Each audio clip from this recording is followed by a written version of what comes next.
Assalamualaikum warahmatullahi wabarakatuh. Perkenalkan, nama saya Muhammad Iqbal dari Prodi Manajemen. Baiklah, pada kesempatan kali ini saya akan menjelaskan tentang etiologi inteligen oleh dosen pembimbing Dr. Landes Sudi Suharjo MM.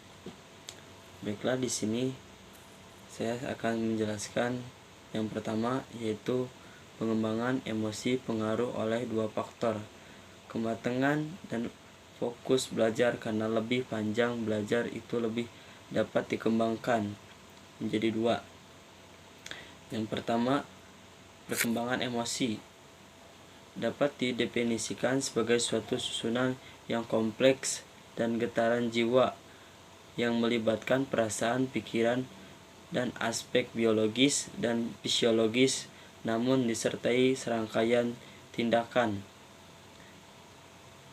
Yang kedua, perkembangan sosial manusia sebagai makhluk sosial akan terus-menerus melakukan penyesuaian diri dengan lingkungan sosial sepanjang hidupnya, melakukan interaksi individu maupun kelompok perilaku sesuai dengan norma-norma sosial dan harapan masyarakat serta perilaku sosial kebudayaan.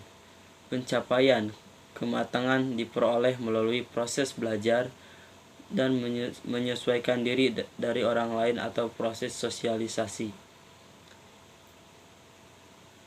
Nomor 2. Apa sebelumnya perkembangan emosi pada masa remaja awal lebih sensitif dan relatif yang sangat kuat terhadap berbagai peristiwa atau situasi memuncak dan kurang stabil yang sering emosionalnya bersikap negatif, yaitu karakter perilaku sosial remaja.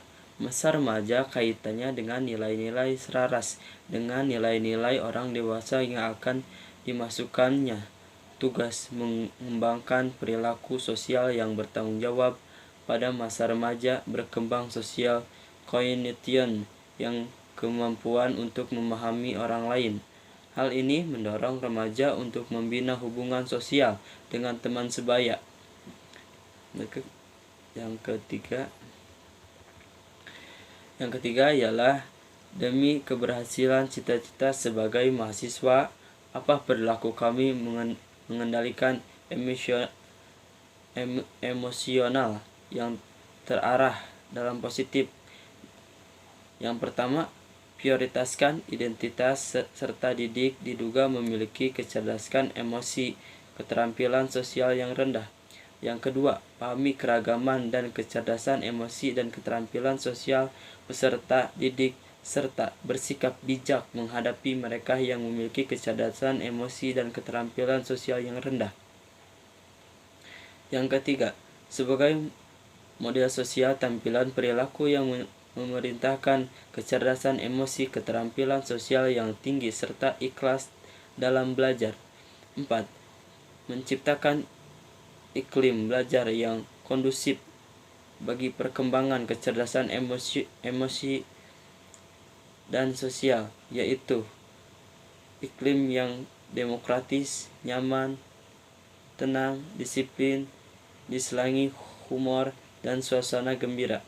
Yang kelima, rancangan pembelajaran dengan memasukkan aspek kecerdasan emosi dan keterampilan sosial melalui disiplin, bimbingan, pembahasan yang disertai pengetahuan serta pembelajaran berbasis kelompok dikalifikasikan.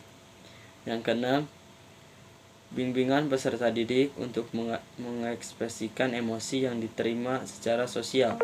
Dan yang terakhir, bekerja sama dengan guru BK, wali kelas, orang tua untuk membantu peserta didik mengembangkan kecerdasan emosi dan keterampilan sosial.